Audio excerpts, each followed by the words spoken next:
I'm not the typical stereotype politician that we would typically come across. As you would know, I would like to call myself a little bit of a new age politician, and completely different from what you would find in the rest of the political parties and other political groups that you might be seeing.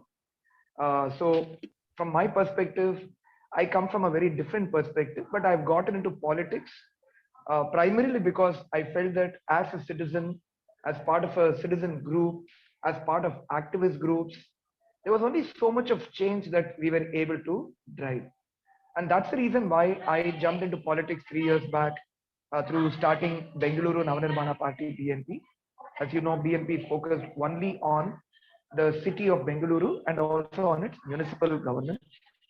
So areas like sustainability, how do we make basic amenities accessible to people better? How do we make our civic infrastructure better? And as part of that, how do we work towards sustainability, whether it is waste, whether it is water, whether it's energy?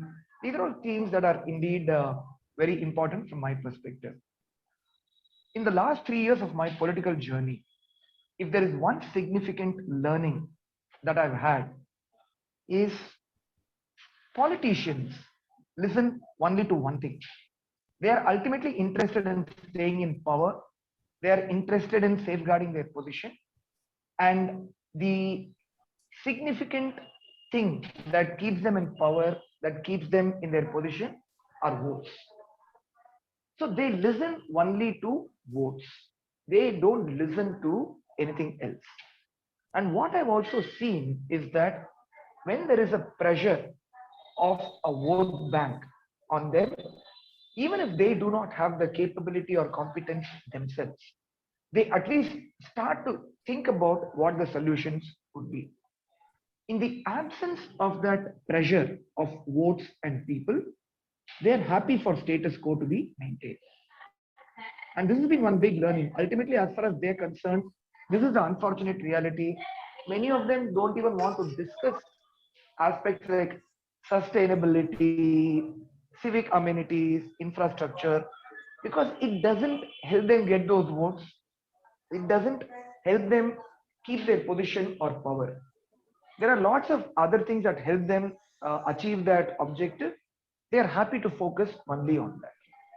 So I would say, from the perspective of citizens, when we talk about what will ultimately on a lot of issues relating to water conservation. In fact, I've taken the help of organizations like Biome, Vishwanath is here, taken the help of people like Hari himself, who has built sustainable communities. And through that, we've been driving various initiatives, whether it is building better rainwater harvesting systems, building groundwater recharge systems, installing water meters, water aerators, then getting onto rooftop solar to get energy, solid waste management, including ensuring 100% segregation in individual houses within apartment complexes, then subsequently going on to seeing how best we can do community level composting and disposing the compost, promoting even aspect level posting. Again, on the energy side, how do we drive concepts like EV charging stations that can facilitate more people to buy electric vehicles, so on and so forth. That initiative has been restricted only to apartment complexes, primarily because Bangalore Apartment Federation represents only apartment community. But through Bengaluru Navanirmana Party, I would like to see how best we can work along with citizens, along with the system that we have, to drive many of these initiatives to work towards building sustainable communities, and not just sustainable communities. Ultimately, all of this adding up to a sustainable city. So this is the context that I just want to put forth in front of all of you.